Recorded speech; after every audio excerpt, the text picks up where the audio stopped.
Shalom semuanya, saya yakin dan saya percaya kita semua tidak asing lagi dengan potongan melodi tersebut.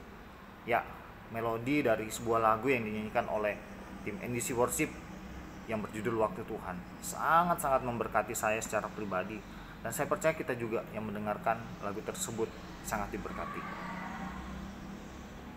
Saudara yang terkasih dalam Tuhan, dalam firman Tuhan berkata, Ia membuat segala sesuatu indah pada waktunya, bahkan Ia memberikan kekekalan dalam hati mereka.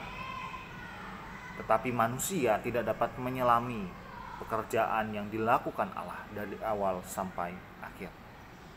Dalam Pengkhotbah 3 ayat yang ke-11, firman Tuhan ini mengajarkan kepada kita, mengingatkan kepada kita, menuntun dan menegur kita, agar kita sebagai manusia, sebagai umat pilihan Tuhan, kita mau belajar berserah pada waktunya Tuhan. Mengapa kita perlu belajar berserah kepada waktunya Tuhan?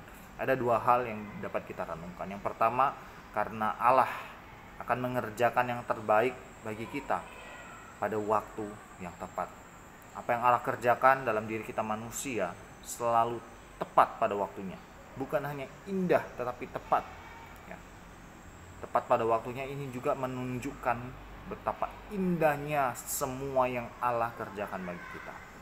Dan segala yang Allah kerjakan bagi kita, firman Tuhan katakan itu untuk mendatangkan kebaikan bagi diri kita manusia.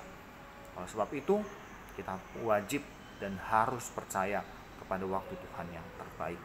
Kepada apa yang Allah kerjakan, itu kiranya kita belajar berserah kepada kehendak Tuhan. Sebab yang Tuhan kerjakan kepada kita adalah hal yang baik. Tuhan tidak pernah merancangkan kepada kita rancangan kecelakaan, tapi selalu rancangan damai sejahtera yang mendatangkan kebaikan. Yang kedua, mengapa kita perlu berserah kepada waktunya Tuhan? Karena kita sebagai manusia yang terbatas perlu berserah kepada Allah yang tidak terbatas. Pikiran kita yang sangat terbatas perlu berserah kepada Allah yang tidak terbatas. Kita sebagai manusia yang diciptakan perlu berserah kepada Allah yang menciptakan kita, kepada Allah sang pencipta itu. Kita perlu sadar siapa kita. Kita hanya ciptaan. Oleh sebab itu kita tidak boleh mengatur Allah. Kita harus percaya apa yang sudah Allah tetapkan, apa yang Allah sudah kerjakan bagi kita, itu yang terbaik. Dan kita sebagai manusia, seperti firman Tuhan katakan, kita tidak bisa dapat menyelami pikiran Allah. Dan pikirannya sangat panjang, sangat luas, sangat tinggi, sangat dalam. Kalau mau dikatakan dengan bahasa manusia seperti itu. Tetapi sebenarnya bahkan kita pun tidak bisa menggambarkan dengan bahasa kita manusia bagaimana pikiran Allah itu. Oleh sebab itu, satu kata kuncinya yang penting, kita perlu percaya. Kita perlu sadar diri siapa kita. Dan kita perlu untuk menyerahkan seluruh kehidupan kita kepada Tuhan.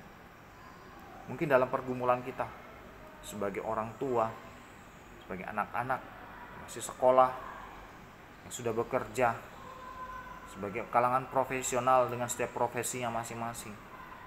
Di tengah-tengah pergumulan kita, apapun yang menjadi pergumulan kita, firman Tuhan mau mengingatkan dan mengajarkan kita untuk kita percaya sungguh-sungguh kepada Tuhan. Dan saya percaya ketika kita menaruh hati kita, menaruh hidup kita, menaruh percaya kita kepada Tuhan, Tuhan tidak pernah mengecewakan kita sedikit pun. Kiranya firman Tuhan ini, renungan firman Tuhan ini dapat menjadi berkat bagi kita semua. Kita semakin dikuatkan dan kita semakin teguh dalam mengikut Tuhan. Tuhan Yesus memberkati.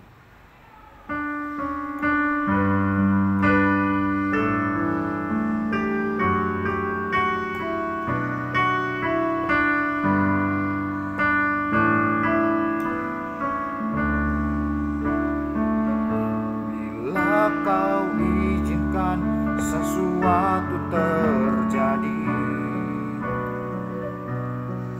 ku percaya semua untuk kebaikanku.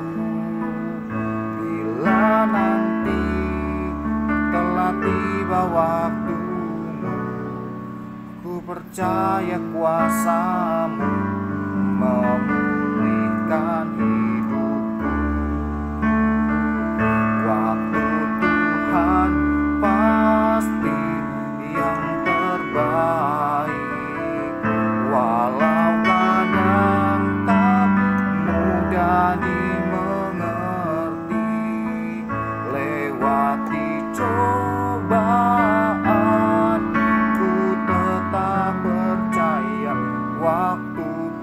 Tuhan pasti